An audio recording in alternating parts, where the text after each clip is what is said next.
નમસ્કાર શાશ્વત મિત્રો, મારું નામ દર્શક ગોયાણી. બાયોલાઇફ બાયોલોજીમાં આપનું હાર્દિક સ્વાગત છે. ધોરણ 11 સાયન્સ ચેપ્ટર નંબર 21 ચેતાકીય નિયંત્રણ અને સહનિયમનની વાત કરી રહ્યા હતા, જેની અંદર આપણે લાસ્ટ લેક્ચરની અંદર મધ્યસ્થ ચેતાતંત્રના ભાગો જેવા કે કરોડરજ્જુ અને મગજની ડિટેલની અંદર અભ્યાસ કરી ચૂક્યા છીએ. આજના લેક્ચરની અંદર આપણે પરિવર્તી ચેતાતંત્ર અને પરાવર્તી ક્રિયાઓનું માહિતી છે એ પ્રાપ્ત કરવાની છે. સ્પેશિયલી નીટ જીવવિજ્ઞાનની અંદર ધોરણ 11ના પોર્શન્સમાંથી માનવ દેહ ધર્મ વિદ્યા 16 થી લઈને 22 સુધીના ચેપ્ટરો મોસ્ટ ઇમ્પોર્ટન્ટ હોય છે, જેમાંથી ઘણા બધા પ્રકારના એમસીક્યુ પૂછાઈ શકે છે. આજ સુધી પૂછાયેલા પ્રશ્નોનું પીડીએફ ફાઇલ પણ તમને સેન્ડ કરવામાં આવી છે. છેલ્લા 30 વર્ષની અંદર જે કાંઈ નીટના પ્રશ્નો આપણી એનસીઆરટી બુકમાંથી પૂછવામાં આવેલા છે એની ટોટલ માહિતી તમને મોકલવામાં આવી છે. તો કહેવાનો મતલબ એવો છે કે ભાઈ આપણે સામાન્ય નીટની તૈયારી કરતા હોય ત્યારે આપણી એનસીઆરટી બુક અને આપણું જે નીટના જે ઇમ્પોર્ટન્ટ પોર્શન્સ અને જે ઇમ્પોર્ટન્ટ થિયરી છે એ સાથે સાથે તૈયાર કરતી રહેવી પડે. તો ચાલો આપણે આગળ વધીએ. સ્ટાન્ડર્ડ 11th ધોરણ 11 સાયન્સ નીટ જીવવિજ્ઞાનની અંદર ચેતાકીય નિયમન અને સહનિયમન, એની અંદર પરિવર્તી ચેતાતંત્ર અને પરાવર્તી ક્રિયાઓ. Guide and classes Katargam biology ધોરણ 11 સાયન્સના નીટના વિદ્યાર્થીઓ માટે ચેપ્ટર નંબર 21 ચેતાકીય નિયંત્રણ, નિયમન અને સંવેદી અંગો, આંખ અને કાન, જેની અંદર મગજની રચનાનો અભ્યાસ કર્યો. મુખ્ય 3 ભાગો અગ્ર મગજ, મધ્ય મગજ અને પશ્ચ મગજ. મધ્ય અને પશ્ચ મગજનો અભ્યાસ લાસ્ટ લેક્ચરની અંદર કર્યો. કરોડરજ્જુની રચના જોઈ. ત્યારબાદ આપણે અભ્યાસ કરવાનો છે પરિવર્તી ચેતાતંત્ર. મનુષ્યના શરીરની અંદર સામાન્ય રીતે ચેતાતંત્ર છે એ 2 ભાગોમાં વિભાજિત હતું. એક હતું સેન્ટ્રલ નર્વસ સિસ્ટમ મધ્યસ્થ ચેતાતંત્ર અને બીજું છે પરિવર્તી ચેતાતંત્ર. તો આજે આપણે વાત કરવાની છે પરિવર્તી ચેતાતંત્રની. મગજ અને કરોડરજ્જુ ચેતામાંથી નીકળતી ચેતા પરિવર્તી ચેતાતંત્રની રચના કરે છે. મગજ અને કરોડરજ્જુમાંથી જે કાંઈ ચેતાઓ નીકળે છે એ ચેતાઓ નીકળીને પરિવર્તી ચેતાતંત્રની રચના કરે છે. આ ચેતાઓ 2 પ્રકારની હોય છે. પહેલી છે મસ્તિષ્ક ચેતાઓ, જે મગજમાંથી નીકળતી ચેતાઓ, અને કરોડરજ્જુ ચેતાઓ, જે કરોડરજ્જુમાંથી નીકળતી ચેતાઓ છે. મસ્તિષ્ક ચેતાઓ કઈ કઈ હોય છે? 2 પ્રકારની મુખ્ય ચેતા. પહેલી છે મસ્તિષ્ક અને બીજી છે કરોડરજ્જુમાંથી નીકળતી ચેતા, કરોડરજ્જુ ચેતાઓ.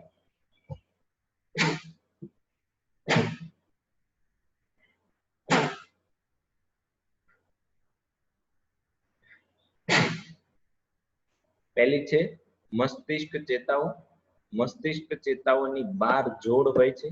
10 જોડ મસ્તિષ્ક સ્તંભમાંથી ઉત્પન્ન થાય છે અને રોમન આંકડા 1 થી 10 તરીકે ઓળખાય છે. ટોટલ 12 જે છે મસ્તિષ્ક ચેતાઓ ની 12 જોડ એટલે ટોટલ 24 12 જોડ છે. એમાંથી 10 છે એ મસ્તિષ્ક સ્તંભમાંથી ઉત્પન્ન થાય છે. આ 12 મસ્તિષ્ક ચેતાની જોડને રોમન અંકમાં 1 થી 12 એ રીતે દર્શાવવામાં આવે છે.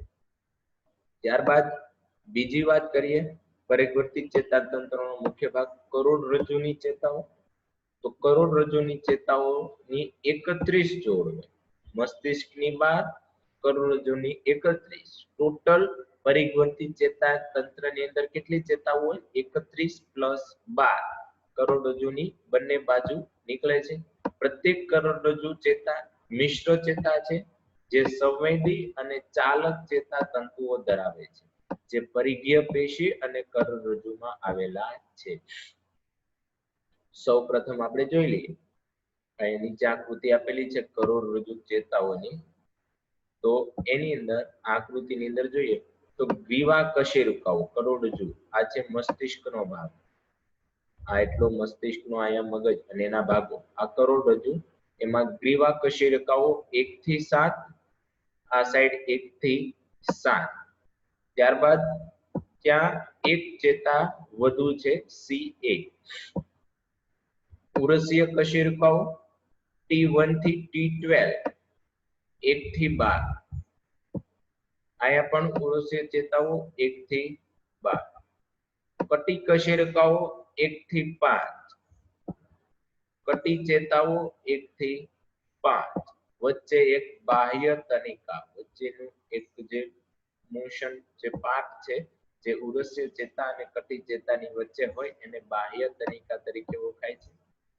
ત્યારબાદ નીચે હાડકાઓની રચના ત્રિકાસ્થિ, ઉચ્ચાસ્થિ, અવસાન તંતુ, ઉચ્ચીય ચેતા અને ત્રિક ચેતાઓ 1 થી 5 એટલે 5, 5, 10, 10 ને 7,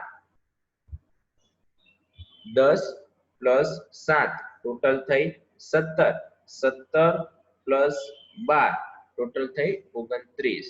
તો ટોટલ 29 જે કશેરુકાઓ અને ચેતાઓ છે એની રચના આવેલી હોય છે. પશ્ય મધ્ય કરોડરજ્જુ, એની આકૃતિ અહીં આપવામાં આવી છે, બ્લેક એન્ડ વ્હાઇટ છે. થોડું અન્ડરસ્ટેન્ડિંગ એટલે કે સમજવામાં પ્રોબ્લેમ ક્રિએટ થઈ શકે છે, થોડું ધ્યાન રાખજો. પૃષ્ઠમૂળ C2 છે, C3 અને C4 ચેતા. અહીંયા C2, C3 અને C4 જે ચેતા આપેલી છે એને લાર્જ કરીને એની રચના આપેલી છે.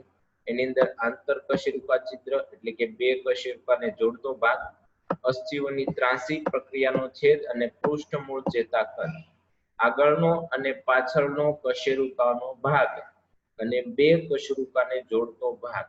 આટલી રચના તમને આકૃતિની અંદર બતાવવામાં આવેલી છે.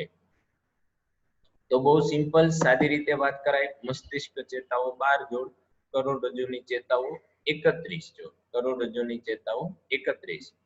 તો 1 થી 8, 8 થી 12, 12 થી 5 અને નીચે 5, 10, 10 ને 8 18, 18 ને 12 30. એમ મળીને બાહ્ય તનિકા મળીને ટોટલ આપણી પાસે કરોડરજ્જુની ચેતાઓ આવે છે 31. તો સરવાળો આપણો 31 થશે. આ 8, આ 12, આ બાહ્ય તનિકા 1, કટી 5 અને ત્રિક 5. 5 ને 5 10, 10 ને 18, 18 ને 1 19, 19 ને 12 31. 31 જોડ કરોડરજ્જુની બનેલી બંને બાજુ નીકળે છે. મસ્તિષ્ક ચેતાઓની 12 જોડ છે એ આપવામાં આવેલી નથી, એની આકૃતિ પણ આપણી બુકની અંદર આપવામાં આવેલી નથી, એટલે માત્ર આપણે યાદ રાખવાનું છે. તો આ છે પરિવર્તી ચેતા તંત્ર. એની અંદર ચેતા પૃષ્ઠમૂળ અને વક્ષમૂળથી ઉદ્ભવે છે. મેં કીધું પાછળનો ભાગ ચેતાનો અને આગળનો ભાગ જ્યાંથી ચેતા ઉત્પન્ન થાય છે. પૃષ્ઠમૂળ ફક્ત સંવેદી ચેતા તંતુ ધરાવે છે, વક્ષમૂળ ફક્ત ચાલક ચેતા તંતુ ધરાવે છે. સંવેદી એટલે કે સંવેદનાનું વહન કરવું અને ચાલક એટલે કે સંવેદનાનું વહન કરીને જે પૃથ્થકરણ કરેલું છે, જે આપણા મગજ દ્વારા મધ્યસ્થ ચેતા તંત્ર દ્વારા પૃથ્થકરણ થઈને જે સંદેશો આપણને મળેલો છે એનું વહન એટલે કે પૃષ્ઠમૂળ ફક્ત સંવેદી ચેતા તંતુ ધરાવે છે અને વક્ષમૂળ ફક્ત ચાલક ચેતા તંતુના બનેલા છે. કરોડરજ્જુની ચેતાઓના 5 સમૂહમાં વહેંચણી કરાય છે. 8 ગ્રીવા ચેતા, 12 ઉરસીય ચેતા જે આપણે આકૃતિમાં જોઈ, 5 કટી ચેતાની જોડ, ત્રિકાસ્થિ 5 અને ઉચ્ચીય ચેતા 1. એમ કરીને ટોટલ 31 ચેતાઓ બને છે. નામ યાદ રાખવાના છે, ઇમ્પોર્ટન્ટ છે. ત્યારબાદ પરિવર્તી ચેતા તંત્ર દ્વારા જે પરાવર્તી ક્રિયા, જે સંદેશો મોકલવામાં આવે છે ચોક્કસ પ્રકારે, એ પરાવર્તી ક્રિયાઓનું નિયમન કઈ રીતે થાય છે એનો અભ્યાસ કરી લઈએ. તો પરાવર્તી ક્રિયા કોઈ ચોક્કસ ઉત્તેજના પ્રત્યે શરીરના અંગ કે ભાગ દ્વારા જોવા મળતી ઝડપી અનૈચ્છિક પ્રતિક્રિયાને પરાવર્તિત ક્રિયા કહેવાય. ચોક્કસ ઉત્તેજના, શરીરને ચોક્કસ પ્રકારની ઉત્તેજના મળે, બહુ સમયથી સાંભળતા આવીએ છીએ, ગરમ પાણીમાં પગ પડી જાય કે કાંટા ઉપર પગ પડી જાય તો તરત જ આપણો પગ છે એ જગ્યા ઉપરથી, એ અંગ છે એ જગ્યા ઉપરથી દૂર, એટલે કે પરાવર્તિત ક્રિયા આપે છે. જે તે વિસ્તાર પ્રત્યે પરાવર્તિત ક્રિયા આપે છે. પરાવર્તિત ક્રિયાની શોધ માર્શલ હોલે 1833માં કરી હતી. ઉર્મિ વેગ દ્વારા દર્શાવાતી ચેતાપથ પરાવર્તિત કમાનની રચના કરે છે. બે પ્રકારની પરાવર્તિત ક્રિયા છે, એક તો છે અનૈચ્છિક અને એક છે ઐચ્છિક અને બીજી છે અનૈચ્છિક. ઐચ્છિક પરાવર્તિત ક્રિયાની અંદર જોઈએ તો ઐચ્છિક પરાવર્તિત ક્રિયા પ્રાણી તેની ઈચ્છા મુજબ કરે છે. આ ક્રિયામાં પ્રાણી પોતાની પસંદગીનો ઉપયોગ કરે છે. ઉદાહરણ તરીકે કોઈ વ્યક્તિ રસ્તામાં ચિત્તાને જોતા જ ભાગી જશે અથવા તો મદદ માટે બૂમ પાડશે અને પોતાની જાતને બચાવશે, તો આ ઈચ્છિક પરાવર્તિત ક્રિયા છે. સામે તમે વાઘ, દીપડો, ચિત્તો જોવો તો ત્યાં તમે ઊભા નથી રહેતા, તમારો બ્રેને સંદેશો મોકલી દીધો, તમારી ચેતાઓએ સંદેશો મોકલી દીધો કે ભાઈ સામે સિંહ, વાઘ કે ચિત્તો છે, ત્યાંથી દૂર જતા રહ્યો, તો તમે ત્યાંથી દૂર જતા રહ્યો છો. અનૈચ્છિક પરાવર્તિત ક્રિયા એટલે શું, તો એની ડિટેલ જોઈએ. અનૈચ્છિક પરાવર્તિત ક્રિયા પ્રાણી દ્વારા ખૂબ જ ઝડપથી અને પ્રાણીની કોઈ પસંદગી વગર અને કોઈ પણ ઈચ્છા વગર થતી હોય છે. ઉદાહરણ તરીકે હાથ કે પગ ગરમ વસ્તુને અચાનક અડકવાથી પાછા લેવાઈ જાય છે. આંખના પલકારા, છીંક ખાવી, બગાસું ખાવું, ગોઠણ પર સખત આંચકો લાગવો, શ્વસન દરમિયાન ઉરોદર પટલનું હલનચલન. તમે એવું માનો કે મારું શ્વસન લઉં ત્યારે મારું ઉરોદર પટલ હલનચલન ના પામવું જોઈએ. આપણે લાસ્ટ લેક્ચર, આપણે ચેપ્ટર નંબર 17 શ્વાસોશ્વાસની ક્રિયા ની અંદર આપણે અભ્યાસ કર્યો કે જ્યારે શ્વાસ લઈએ છીએ તો ઉરોદર પટલ અંદર તરફ જાય છે, જ્યારે શ્વાસ બહાર કાઢીએ છીએ ત્યારે ઉરોદર પટલ બહાર તરફ ફેલાય છે, તો સંકોચન વિકોચન થાય છે. તો આપણે એવું માની લઈએ કે આવું ન થવું જોઈએ, આપણને બગાસા ન આવવા જોઈએ, છીંક ના આવવી જોઈએ, આંખનો પલકારા ન થવા જોઈએ. તમારી આંખમાં કોઈ વસ્તુ આવે છે તો તમારી આંખ એક જ મિનિટની અંદર બંધ થઈ જાય છે. તમારે ન કરવી હોય તો પણ થઈ જાય. ત્યારબાદ તમને બહુ જ નીંદર આવે છે તો તમારું ઈચ્છા હોય કે ન હોય તમને બગાસા આવવા મળે છે. તમે અતિ ગરમ પાણીની અંદર પગ કે હાથ મૂકી દો છો તો તમારી ઈચ્છા હોય કે ના હોય એ પગ ઓટોમેટિક ત્યાંથી દૂર જતો રહે છે.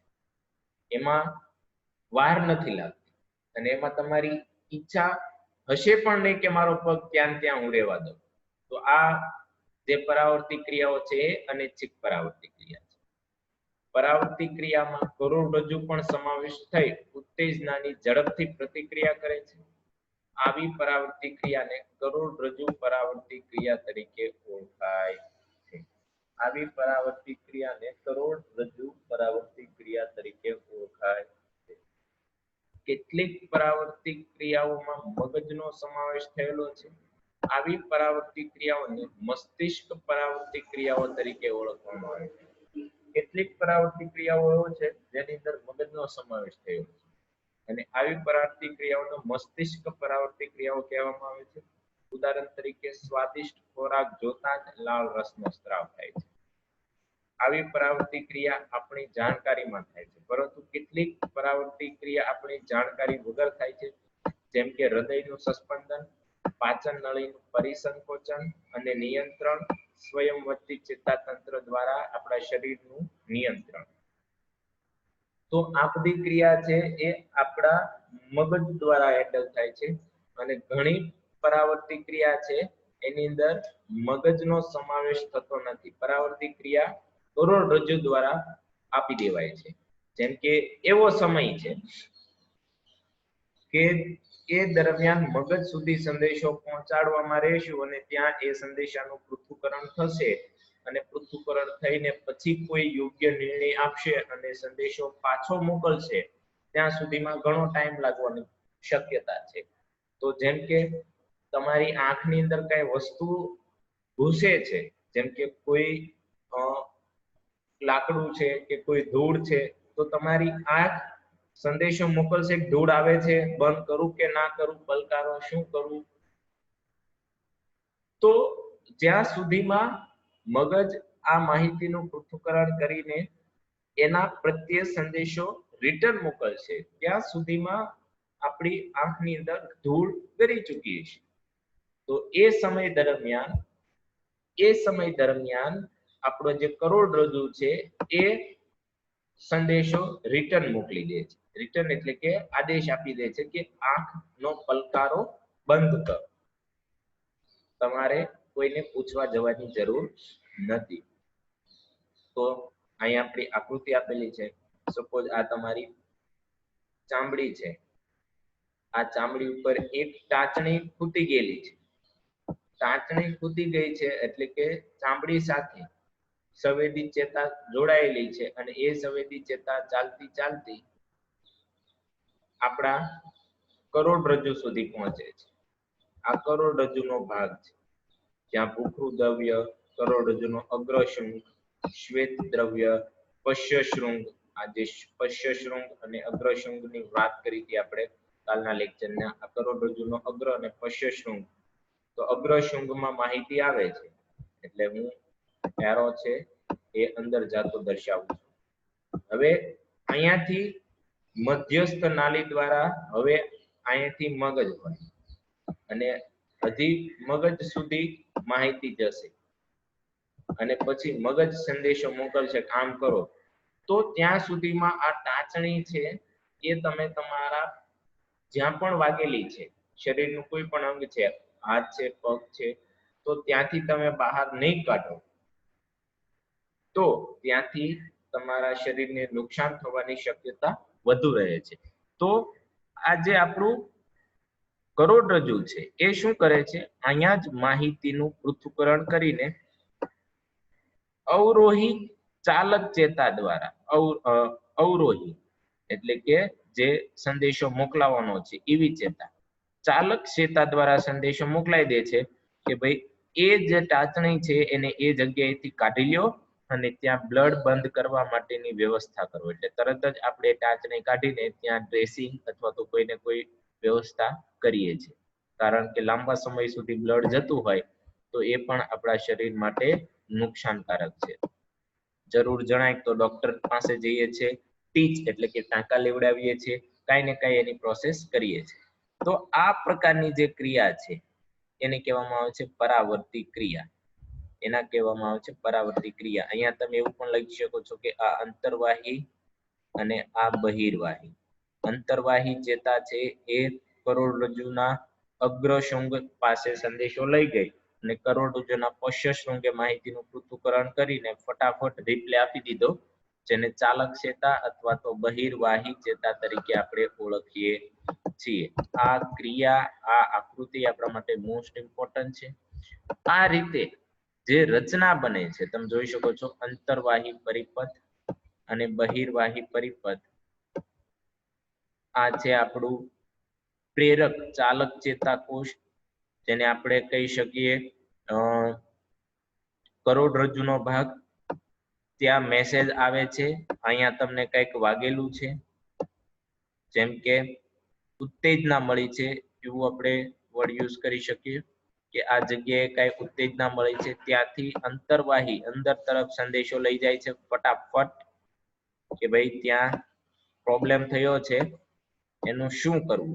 તો એટલી બધી ઇમરજન્સીના ટાઈમે આ પ્રેરક ચાલક ચેતાકોષ છે એ સંદેશો વાંચીને એનું રિફ્લેક્શન બહિર્વાહી માર્ગે, પશ્ય માર્ગે મોકલી આપે છે અને જે તે ક્રિયા છે એ પ્રોસેસ, જેમ કે રુધિર ગંઠાવાની ક્રિયા ચાલુ થઈ જશે જો બ્લડ નીકળતું હોય તો. ત્યારબાદ આપણે ત્યાં સાફ સફાઈ ફિઝિકલી આપણાથી જેટલું પોસિબલ હોય એટલું આપણે સાફ સફાઈ કરી શકીએ છીએ. તો આ જે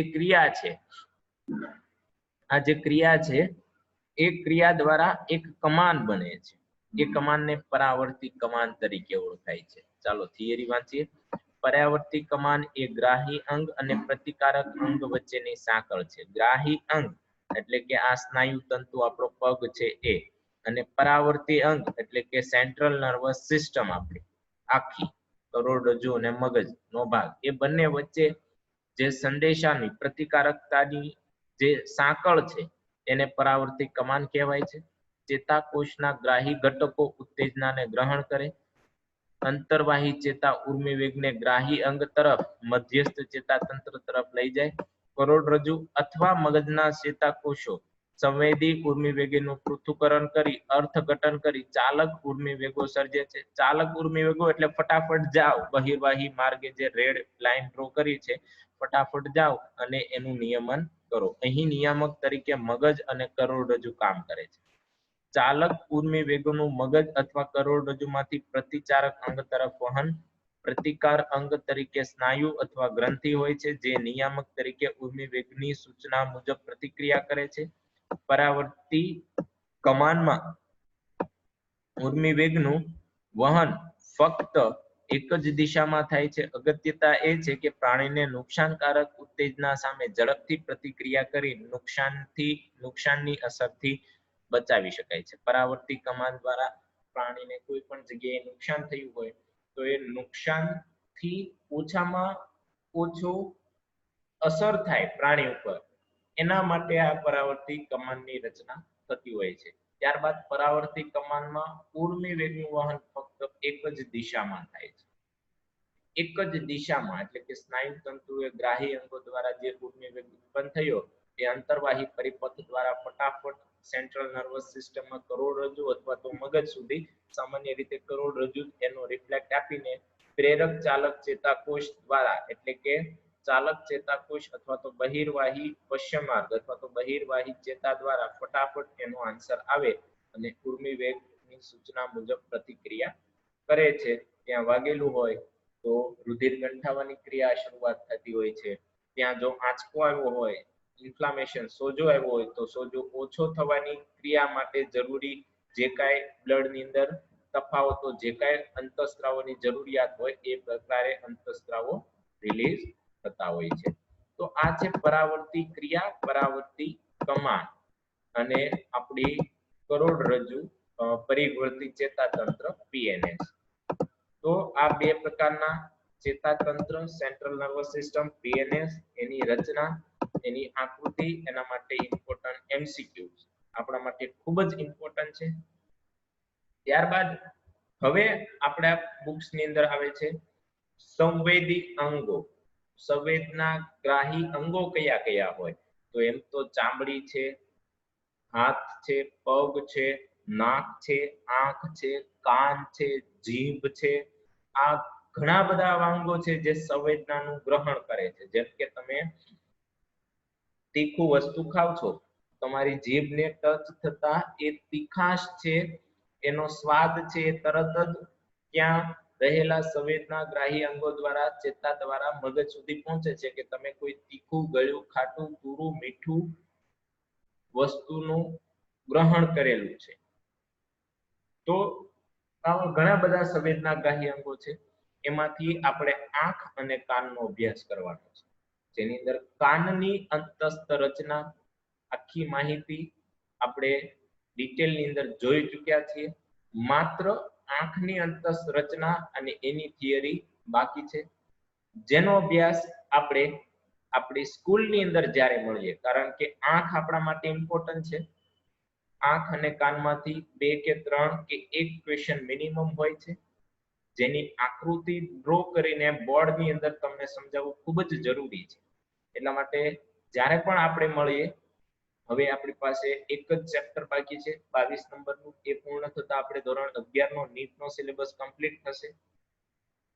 પછી ધોરણ 12 શરૂ કરીશું અને ધોરણ 12 ની અંદર જ્યારે પણ આપણે ક્લાસની અંદર મળીશું ત્યારે આપણે આજે આંખની અંતસ્થ રચના છે એનો અભ્યાસ કરીશું. ત્યારબાદ એક જ લેક્ચરનું આ ચેપ્ટર બાકી છે જેની અંદર કોન્સેપ્ટ મેપ, ત્યારબાદ પરિવર્તી ચેતાતંત્રને રિલેટેડ સંવેદના ગ્રાહી અંગોને રિલેટેડ થોડી થિયરી છે, એનો અભ્યાસ કરીને આપણો ચેપ્ટર છે કમ્પ્લીટ કરીશું. Thank you very much.